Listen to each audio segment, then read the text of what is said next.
എടാ നീ ഒന്ന് സമാധാനപ്പെടേ. കാളെ പറ്റുമെന്ന് കേട്ടപ്പോഴേ കയറെടുക്കാതെ. എന്താ നീ കരയാതെ കാര്യം പറ. ഇവന്റെ ഭാര്യ സിസിലി ഇവൻ അറിയാതെ ഇവന് മധുര കാമരാജ് യൂണിവേഴ്സിറ്റിയിൽ ഡിഗ്രിക്ക് അഡ്മിഷൻ വാങ്ങിക്കൊടുത്തു. ഓരോരുത്തരുടെ അഡ്മിഷൻ കിട്ടാത്തോണ്ട് ആത്മഹത്യ ചെയ്യുന്നു. എടോ നിന്നെ പഠിപ്പിക്കാനല്ലേ, പീഡിപ്പിക്കാനൊന്നല്ലോ. പീഡിപ്പിച്ച പിന്നെ ഞാൻ സഹിക്കും. ഇനി അവളെന്നെ പഠിപ്പിക്കാൻ നോക്കിയാ അന്ന് ഞാൻ ചത്തോളയും. സിസിലി അറിയാതെ ഈ അഡ്മിഷൻ ക്യാൻസൽ ചെയ്യാൻ വല്ല വഴിയുണ്ടോ?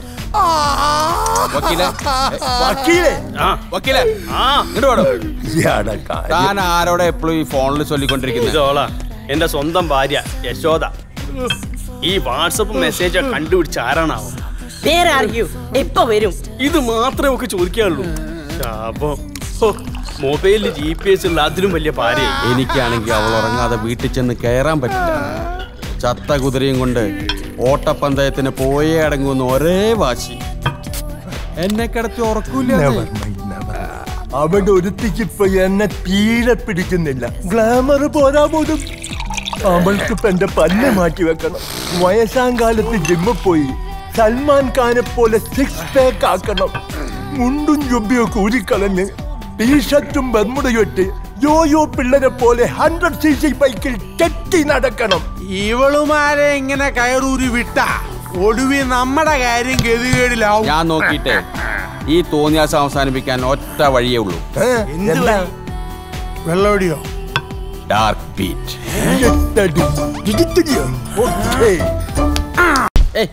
ആ വരി ഒന്നുകൂടി പാടി. എത്രയായാലും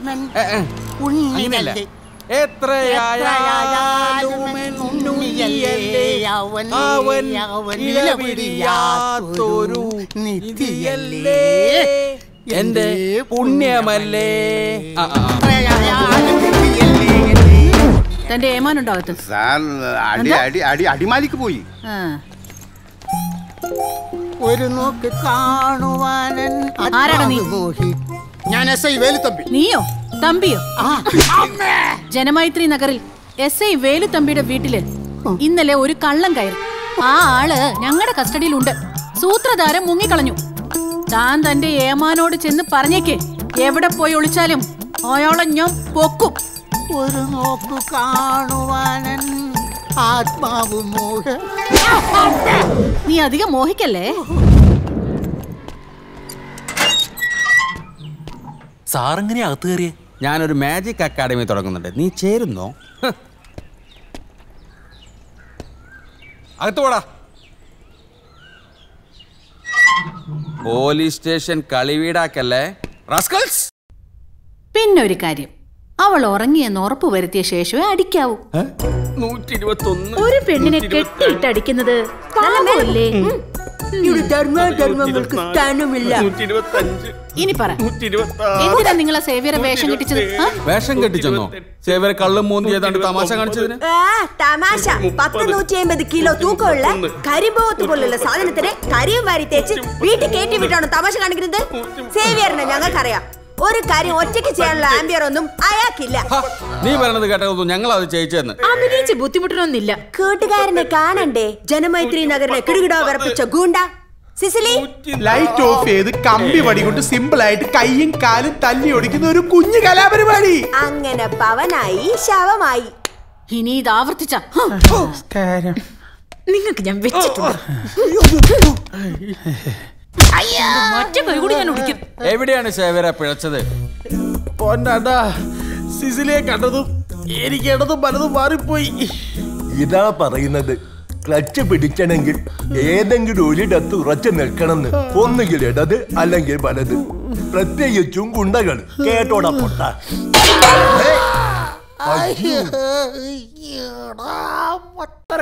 നല്ല വീട്. ഉറപ്പിച്ചോ? ഏകദേശം ഒരു ധാരണയായി. അടുത്ത ആഴ്ച എഴുതാന്നാ. അല്ല, മനസ്സിലായില്ല. ഞാൻ തമ്പി, വേലുത്തമ്പി. അല്ല, ഇവിടുത്തെ SI. ഇത് സേവ്യർ കുബേര. അല്ല, കാലിനും തോറ്റി. റോഡ് മൊത്തം കെട്ടറല്ലേ? ഞങ്ങൾക്ക് അങ്ങനെ തോന്നില്ലല്ലോ. നിങ്ങൾ പുതിയതല്ലേ? സാവധാനം ബോധ്യായിക്കോളും. ഏതായാലും ഇതുപോലൊരു വടിക്ക് ഓർഡർ ചെയ്ത് വെച്ച് ഏതായാലും തീരുമാനിച്ചുറപ്പിച്ച സ്ഥിതിക്ക് ഞങ്ങൾ ഇനി ഒന്നും പറയുന്നില്ല. ജനമൈത്രി നഗറിലേക്ക് സുസ്വാഗതം. See you. ഒരു പ്രധാന കാര്യം ചോദിച്ചോട്ടെ, ഇവിടത്തെ ബിവറേജ് കോർപ്പറേഷൻ എവിടെ? ആ വളവിലുണ്ട്, അവിടെ തന്നെ അല്ലേ? എന്തോന്നപ്പ ഇത്? ചുമ്മാ അല്ല, അവരാ വടി ഓർഡർ ചെയ്യാൻ പറഞ്ഞതിൽ എന്തോ ഒരു അപകട സൂചന ഉണ്ടല്ലോ. എന്തപകടം? അച്ഛൻ നോക്ക്, വല്ല കുഴപ്പമുണ്ട് ഈ റോഡിന്? കേരളത്തിലെ മറ്റുള്ള റോഡുകളെ വെച്ച് നോക്കുമ്പോ ഇതാണ് ഭേദം. ഇവന്മാര് വല്ല വെള്ളം അടിച്ച് വണ്ടി ഓടിച്ച് കാണും. അപ്പൻ്റെ അത്രയൊന്നും കപ്പാസിറ്റി കാണൂലല്ലോ. ഏതായാലും എനിക്ക് ഒരു കാര്യം ഇഷ്ടപ്പെട്ടു. എന്തോന്ന്? അടുത്തൊരു SI ഉള്ളതുകൊണ്ട് കള്ളന്മാരെ പേടിക്കണ്ട. ഓ, കള്ളന്മാരാ അപ്പ ഭേദം. മോഷണം മാത്രല്ലേ ഉള്ളൂ, ഭീഷണിയില്ലല്ലോ. ഓ, നിങ്ങളാണ് സാറേ ആൺകുട്ടി. ഇന്നത്തെ ചെലവ് എന്റെ വക. വസുന്ധര മതില് ചാടിയാ ഓടിയത്. തോറ്റുപോകും. മേലെ പോകുന്നു. നിരപ്പായ തറയിൽ സിന്തറ്റിക് ട്രാക്ടറല്ലേ ഓടിയത്. എന്നാലും ഈ 4 അടി പൊക്കോളം അതിലൊക്കെ ചാടുക എന്ന് പറഞ്ഞാ അത് പിന്നെ മതില് ചാടാൻ അവള് കൊച്ചിലെ എക്സ്പെർട്ടാന്നാ കേട്ടിട്ടുള്ളത്. എന്നാലും എനിക്ക് കാഴ്ച കാണാൻ പറ്റിയില്ലല്ലോ. എന്നാലും എന്റെ തമ്പി സാറേ, നിങ്ങളെ സമ്മതിച്ചു തന്നിരിക്കുന്നു. ഈ ഇനത്തിന്റെ കൂടെ നിങ്ങൾ എന്ത് വിശ്വസിച്ചാ ഒരു വീട്ടിൽ ഒരുമിച്ച് കിടന്നുറങ്ങുന്നത്? സിംഹക്കൂടി ഇതിലും സേഫാ. അമ്മായിയപ്പന്റെ ചെക്കടി കൊണ്ട് വാങ്ങിയ തൊപ്പിയല്ലേ ഇങ്ങനെ ഇരിക്കും. നമ്മുടെയൊക്കെ ഭാര്യമാർ ഓടുന്ന ഗോവിന്ദൻകുട്ടിയുടെ ഭാര്യ നോക്കി നിൽക്കല്ലേന്നോ. എങ്ങനെ പ്രതികരിച്ചു? അവൾ അതൊന്നും കാര്യമായിട്ട് എടുത്തിട്ടില്ല. അല്ലേലും അവൾക്ക് ഞാൻ പറയുന്നതിനപ്പുറം ഒന്നുമില്ല. എല്ലാം ചേട്ടന്റെ ഇഷ്ടപ്പോലെ. അതാണ് അവളുടെ രാഷ്ട്രീയം. എനിക്ക് മനസ്സിലാവാത്തത് ഈ നിരോഷയുടെ കാര്യമാണ്. ഇന്നലെ വരെ പൂച്ചയെ പോലെ ഇരുന്നൊരു പെണ്ണ് ഇന്നൊരൊറ്റ ദിവസം കൊണ്ട് അവൾക്ക് വന്നൊരു മാറ്റം. ചെയ്യുന്നത് അവളാണെന്നേ ഉള്ളൂ, ചെയ്യിക്കുന്നത് നമ്മുടെ പൊണ്ടാട്ടിമാരാ. ആര് ചെയ്യിപ്പിച്ചാലും അവളത് ചെയ്യാൻ പാടുണ്ടോ? ഗോവിന്ദൻകുട്ടി സാറേ, ഈ നിരോഷിക്കിട്ട് ഒരു കൊട്ടേഷൻ കൊടുത്താലോ? എന്തായാലും അവൾക്കൊരു ഷോക്ക് ട്രീറ്റ്മെന്റ് അത്യാവശ്യം. വെറുതെ കയറൂരി വിട്ടാലേ അവസാനം അവള് നിങ്ങളെ തലയിൽ കയറി നിരങ്ങും. മാസ്റ്റർ പ്ലാൻ തയ്യാറാക്കിക്കോ, ഞങ്ങളെല്ലാം റെഡി. ആക്രമണം, ക്രിമിനൽ ശക്തിയിലൂടെ ഒരു സ്ത്രീയുടെ ചാരിത്രത്തിലേക്കുള്ള പൈശാചികമായ കടന്നുകയറ്റം. IPC 354. ഇത്രയും വലിയ സംഭവമാണ് ഈ പീഡനം എന്നൊക്കെ പറഞ്ഞാല്. നിയമം കയ്യിലെടുക്കണ്ട. പ്രായത്തിന്റെ ഒരു തിളപ്പുണ്ട് എന്നല്ലാതെ ഇങ്ങനെ കംപ്ലൈന്റ് കൊടുക്കാൻ മാത്രമുള്ള ഒരു ആംബിയറൊന്നും അവൾക്കില്ല. വേണ്ടല്ലോ, നമ്മളെ സമത്വവാദി പെണ്ണുങ്ങളും കവയത്രി മാത്രം മതി പിരിയേറ്റി കൊടുക്കാൻ. ഇത്ര പെട്ടെന്നൊരു നീക്കത്തിന് എന്താണാവോ കാരണം? ചൊറിച്ചില് തുടങ്ങിയിട്ട് നാള് കുറെ ആയല്ലോ. അതിനിടയിലാണ് ആ ഗുണ്ടയും കളവനും കൂടെ ഓഫീസിൽ വന്ന് ബഹളുണ്ടാക്കുന്നത്. അവള് തോന്നിയ ദിവസം കാണിച്ചതിന് സാറെന്ത് പഴിച്ച്? പോരാത്തതിന് ആ ഗുണ്ടാച്ചക്കൻ എന്നെ കണ്ടതും ഭവ്യതയോടെ കത്തി താഴെ ഇട്ടു. സംശയിക്കാൻ അത് പോരെ? ഒരു കണക്കിന് അവര് വന്ന് നന്നായി. എന്റെ ഒരു കൊട്ടേഷൻ ഒഴിവായി കിട്ടി. എന്തോ അല്ല, മഞ്ജുവിന്റെ സ്റ്റാൻഡാ എനിക്ക് ഇപ്പോഴും മനസ്സിലാവാത്തത്. ഒരു പ്രശ്നം വരുമ്പോ കൂടെ നിൽക്കില്ല എന്ന് വെച്ചാ. ഇവിടെ ഒരുത്തിന് സപ്പോർട്ട് നമുക്ക് ആവശ്യമില്ല. ഈ കേസ് ഞാൻ പുഷ്പം പോലെ ഉരുത്തരാം. അഡ്വക്കേറ്റ് ആനന്ദക്കുട്ടൻ ആരാണെന്ന് ഞാൻ കാണിച്ചു കൊടുക്കും.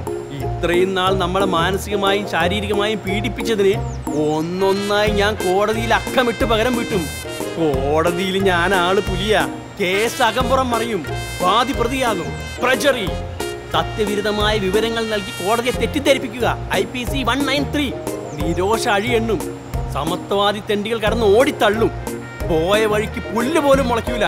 ഗോവിന്ദൻകുട്ടി ഒപ്പിട്. ഇതിന്റെ അഭിമാനത്തിന്റെ പ്രശ്ന. കോളനിക്കാരിടയിൽ ഞാൻ കോട്ടും തൂക്കിയിട്ട് തലങ്ങും വെലങ്ങും നടക്കുന്ന ഒരു മണ്ടം വക്കീല്. അവർക്കൊക്കെ അഡ്വക്കേറ്റ് ആനന്ദക്കുട്ടനാണെന്നൊന്ന് കാണിച്ചു കൊടുക്കണം. യശോദൊന്ന് ഞെട്ടട്ടെ. സാറേ, എന്താടോ ആനക്കാര്യത്തിന്റെ ഇടയിലാണോ ചേനക്കാരി? സാറേ, 4 പെണ്ണുങ്ങൾ കാണാൻ വന്നിരിക്കുന്നത് ഏതോ കേസിന്റെ കാര്യത്തിന്.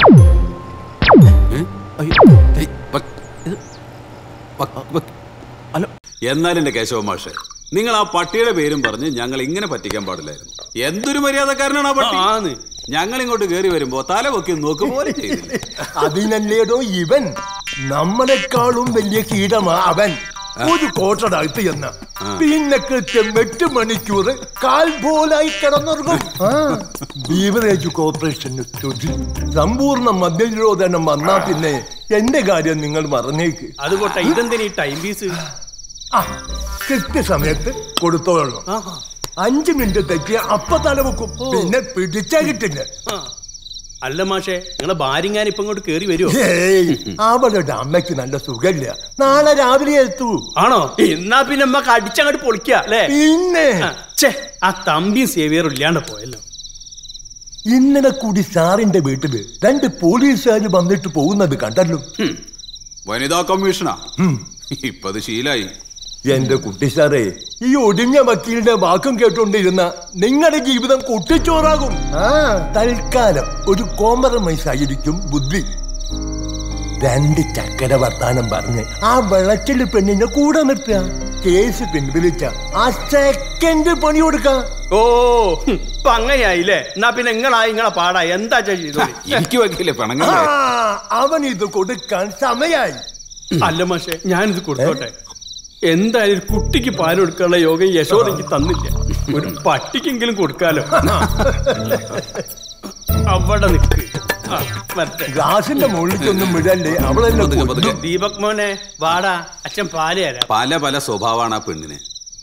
കസ്റ്റമേഴ്സിന്റെ മുമ്പിൽ വെച്ച് വല്ല പോരും കാണിച്ചാ എന്റെ കൺട്രോൾ കിട്ടും.